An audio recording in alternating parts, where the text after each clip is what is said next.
Hello and welcome. Today we are doing trailer maintenance to our trailer, and I want to share with you the process that we do that will increase the longevity of your wheel bearings and your hubs on your trailer. You know, the saltwater marine environment is extremely a harsh environment, and this is why it's so important to have a good trailer maintenance process or a plan in place to prevent accidents and increase the longevity of your trailer. You know, we see so many people at the marina that don't have a good maintenance plan on their trailer, and you can tell by looking at the trailer.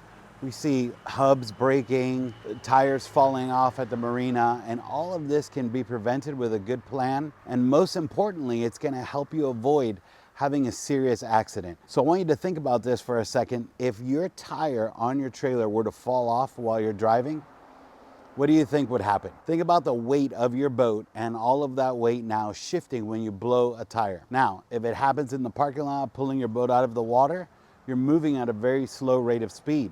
But just imagine what would happen if that tire were to fall off while you're driving your boat, trailering it on the highway. You can easily avoid all of those headaches with a good maintenance plan for your trailer. And today we're going to show you what we do, and we're going to show you how to take the old grease out and repack it in with new grease for your bearings. And depending on the frequency that you use your boat, you could do this once a year, twice a year. We do this 3 times a year because our boat is in the water multiple times a week. Following this process is going to ensure that you always have your bearings loaded and packed with good fresh grease. Let's jump right in and show you how to do it.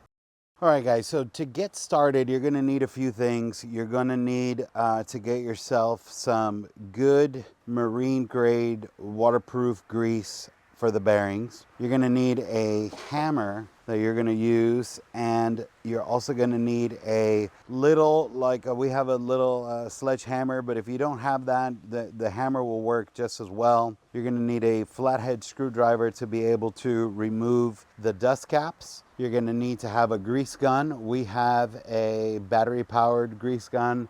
We were doing this with the manual one, and it's really a chore. So we spent the money with a battery powered grease gun. It's amazing. You're going to need a roll of paper towels, and then you're going to need a little piece of wood, and I'm going to show you a little trick here with this. This is a pipe from an exhaust system in a car, and what we did with this is we took it to our local auto parts store with the dust cap, and I'll show you when we're going to put it in. This slides right over it, and you can use a piece of wood and that hammer to hammer them back into place and without damaging your dust caps. All right, guys, so the first thing I want to do is take your flathead screwdriver here, and you got to remove your dust cap.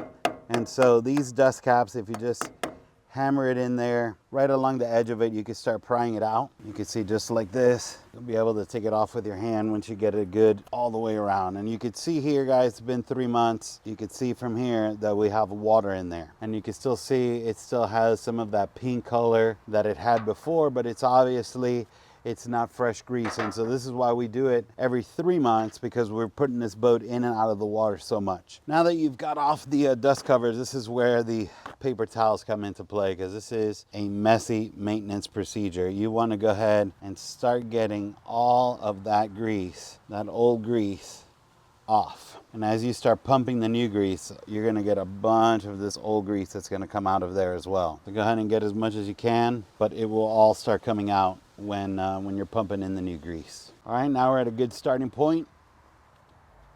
Let's get our grease gun. All right, now all you're going to do is stick your grease gun here and just pull the trigger and let it do its thing. Look at all the water that's coming out already. Look at that.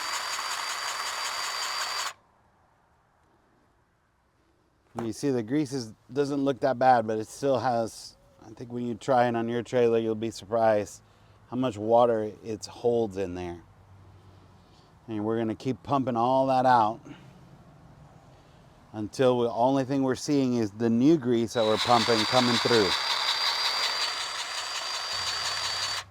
And you can see how much easier this is with an electric grease gun. If you were doing this by hand, you would pump this thing 100 times. I mean, it's definitely worth the investment to go ahead and buy one of the battery operated grease guns.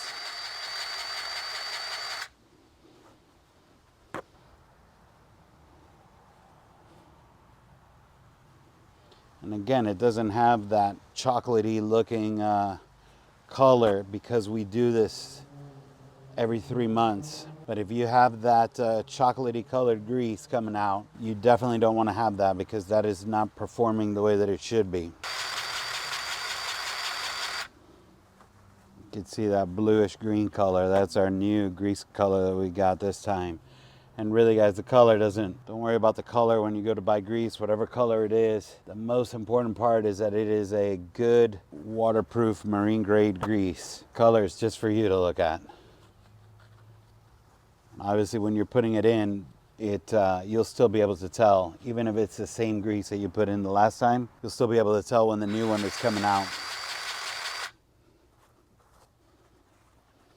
And I'll tell you guys, just from personal experience, you want to try to get those globs before they fall on your rim because they create a beautiful splash of grease all over the boat when you're trailering it if you don't clean it up. Try to avoid getting it on your rim. That stuff will start shooting up everywhere. And guys, if you're wondering where to get one of these grease guns, we got ours at Harbor Freight, and this thing is amazing. Gets the job done, it's cheap.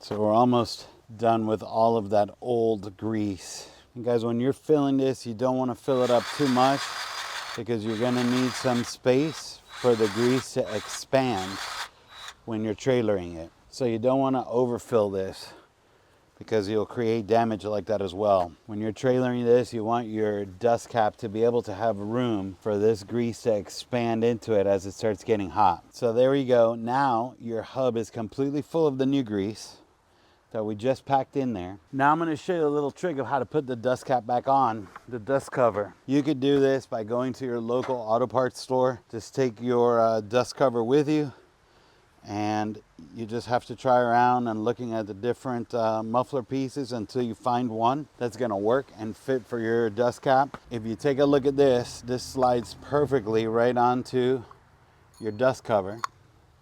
And what it's doing is it's grabbing this little lip right here on this. So if you're banging on this, you're going to damage it. So you put it right here.